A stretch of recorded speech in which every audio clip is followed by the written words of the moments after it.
দুটো নির্বাচন, একটা হলো অষ্টম নির্বাচন, একটা হলো নবম। এই দুটি নির্বাচন দেশে বিদেশে গ্রহণযোগ্য হচ্ছে। একটা হলো 2001 সালে, একটা হলো 2008 সালে। 2001 সালে বিএনপি এবং জামাত ল্যান্ডস্লাইড ভিক্টরি পেয়েছিল এবং আমরা আলাদা করেছিলাম, আওয়ামী লীগ আলাদা করেছিল।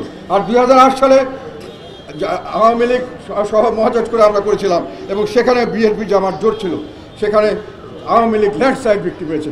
এই নির্বাচনগুলি সম্পর্কে কারো কোনো সন্দেহ, কোনো অবকাশ নেই। কিন্তু এই নির্বাচনে দেখা যায়, ফলাফলে দেখা যায় কয়েকটা ইন্টারেস্টিং জিনিস।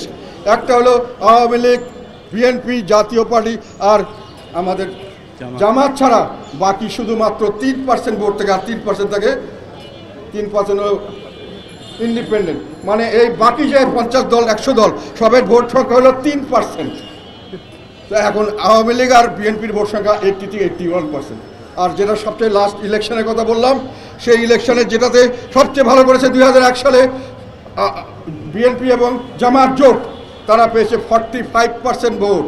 সেই সময় হেরে গেছে আওয়ামী লীগ। আর আমরা ছিলাম না আওয়ামী লীগের সঙ্গে, আমরা আর আওয়ামী লীগের ভোট যোগ করে হয় 47% ভোট।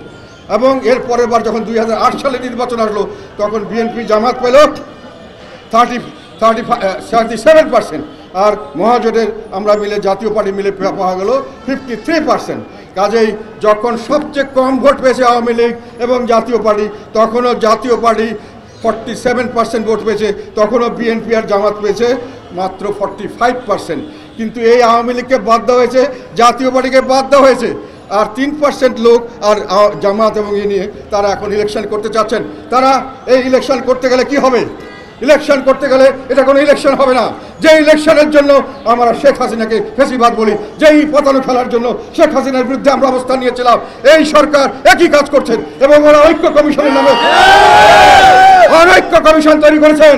সেখানে তার দেশের অর্ধেক লোককে বাদ দিয়ে একটা ঐক্য করার চেষ্টা করছেন। এইটা একটা আমি মনে করি বড় ধরনের ষড়যন্ত্র, দেশের বিরুদ্ধে, দেশকে ধ্বংস করার ষড়যন্ত্র। এই ষড়যন্ত্রের অংশীদার তাদেরকে আমি হুঁশিয়ার করে দিতে চাই। দেশের মানুষ এগুলোকে ক্ষমা করবে না। আপনারা যা মনে করছেন তা হবে না। শেখ হাসিনার মতো লোক সমস্ত বিশ্বের সমস্ত বড় বড় শক্তি তাকে সমর্থন দিয়েছিল, সমস্ত সংস্থা এবং যত ধরনের ইনস্টিটিউশন আছে, প্রতিষ্ঠানকে নিজের কবজায় করে উনি রাখতে পারে নাই। বাংলাদেশের মানুষ তাদেরকে লাঠি দিয়ে ফেলে দিয়েছে এবং বাংলাদেশের মানুষ 2 মিনিট লাগবে না।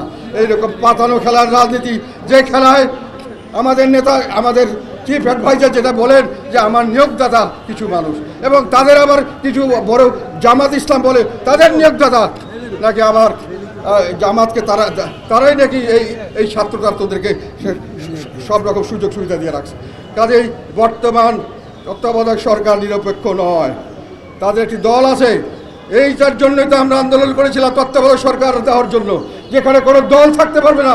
যাদের দল আছে তারা নির্বাচন করতে পারবে না, তারা নির্বাচনে তত্ত্বাবধায়ক সরকার হতে পারবে না। যাদের নিজস্ব দলে যখন নির্বাচন করবে তারা তত্ত্বাবধায়ক সরকার হতে পারবে না। বর্তমান সরকারের একটি নিজস্ব দল আছে এবং সেই দলের নেতাকর্মীরা সর্বোচ্চ সুযোগ সুবিধা নিয়ে ঘুরছে, তাদের কথা মতো সরকার চলছে। তাহলে সরকার দলীয় যদি নির্বাচন হয় সেটা কখনোই একটি স্বাভাবিক নির্বাচন হতে পারে না।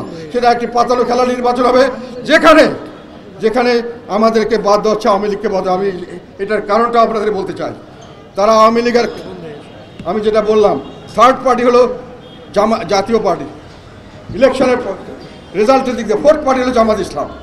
এখন প্রশ্ন হলো আওয়ামী লীগকে বাদ দিয়েছি, এখন যদি মানুষে মনে করে যেটা প্রচার করছে বিএনপি অন্যান্য দলরা, অনেক সময় বিশেষ করে জামাত ইসলাম প্রচার করছে কি যে আওয়ামী লীগের এক এপিট আর ওপিট হলো বিএনপি, এটা প্রচার করার অর্থ হলো আওয়ামী লীগের এক। মানুষের প্রশ্ন হলো তাহলে থার্ড যদি কেউ থাকে তাকে আমরা চয়েস করতে পারি কিনা। সেখানেই জামাতের কথা হলো থার্ড পার্টি হলো তারা। কিন্তু প্রশ্ন হলো জাতীয় পার্টি থাকলে তো তারা থার্ড পার্টি হতে পারবে না, অল্টারনেটিভ হওয়ার তো তাদের কোনো সুযোগ নাই এখানে। বিজলি কেবলসের স্কিন কোটেড ইনসুলেশন আগুন প্রতিরোধী। বিজলি কেবলস, নিরাপদ আজীবন। সেই কারণে জাতীয় পার্টিকে বাদ দিতে হবে। তারা বিএনপিকে বাদ দিচ্ছে, তারা আওয়ামী লীগকে বাদ দিয়েছে, এইটার আমি কোনো অর্থ দেখি না। আওয়ামী লীগকে আপনি দল হিসেবে বাদ দিতে পারেন না। আপনি যদি আওয়ামী লীগকে বাদ দিতে চান তাহলে তার মামলা করে যেটা দোষী সাব্যস্ত করতে হবে দলকে।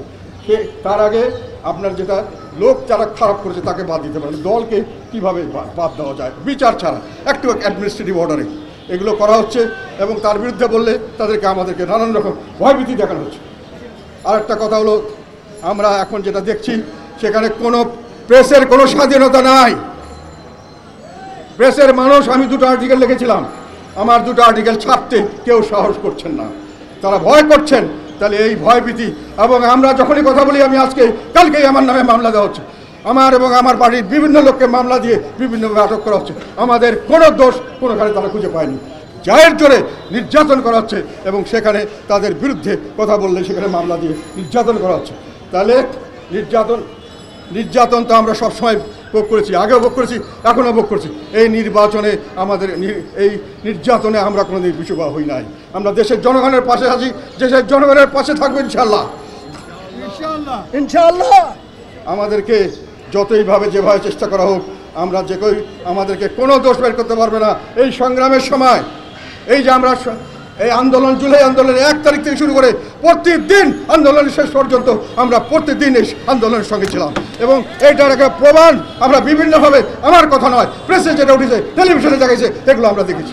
কাজে আমাদেরকে কিভাবে বলেন, যারা বলেন তারা অনেক সময় আওয়ামী লীগের ছিলেন এবং আওয়ামী লীগের ছাত্রলীগের ছিলেন, তারাই ছিলেন ফ্যাসিস্ট। তারা এখন বলছে যে আমরা নাকি ফ্যাসিস্টের দর্শক, তারা ফ্যাসিস্ট, এবং তারা এক এক সময় এক এক রূপ নিচ্ছেন। তারা কোনো সময় ছাত্রলীগের হেলমেট বাহিনী, কোনো সময় তারা সমন্বয়ক, কোনো সময় তারা জাতীয় ছাত্র শিবির, এনসিপি, যাই হোক, কখনো চাঁদাবাজ। এই হলো আমাদের কথা। এখানে আমাদের কোনো রকম স্বাধীনতা নেই, নির্যাতন করা হচ্ছে, বিনা বিচারে আটক করে রাখা হচ্ছে।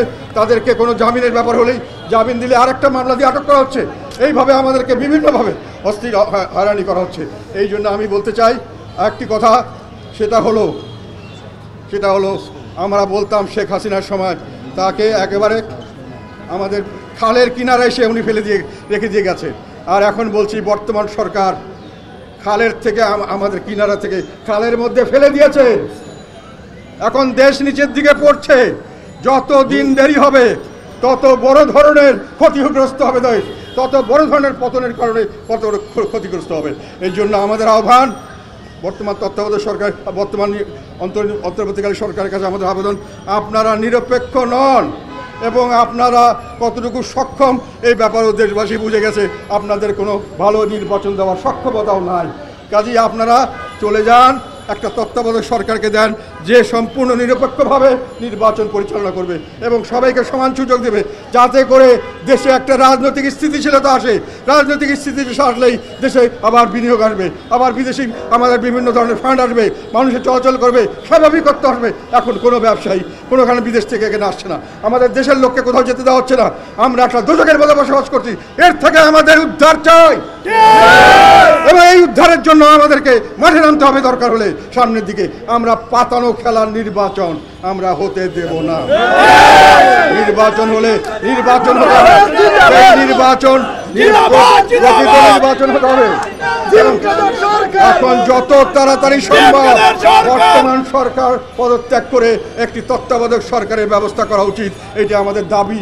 এবং তাকে আমরা বলবো প্রশাসন এবং সর্বক্ষেত্রে সবার সঙ্গে সেইভাবে বন্দোবস্ত করে আপনারা এমন বন্দোবস্ত নেন যেটার থেকে সাধারণভাবে একটা সঠিক অ্যাডমিনিস্ট্রেশন, সম্পূর্ণ নিউট্রাল অ্যাডমিনিস্ট্রেশন আন্ডারে আমরা ইলেকশন করতে পারবো, যেখানে সত্যিকার অর্থে দেশের সকল মানুষ সুখী হবে, তারা এই নির্বাচন নিয়ে সন্তুষ্ট হবে। সকলে মিলে তখন আমরা দেশকে সামনের দিকে এগিয়ে নিয়ে যাবো, দেশকে এই ভয়াবহ অবস্থা থেকে উত্তরণ করবো, অশান্তির দেশ থেকে শান্তির দেশে চলে যাবো।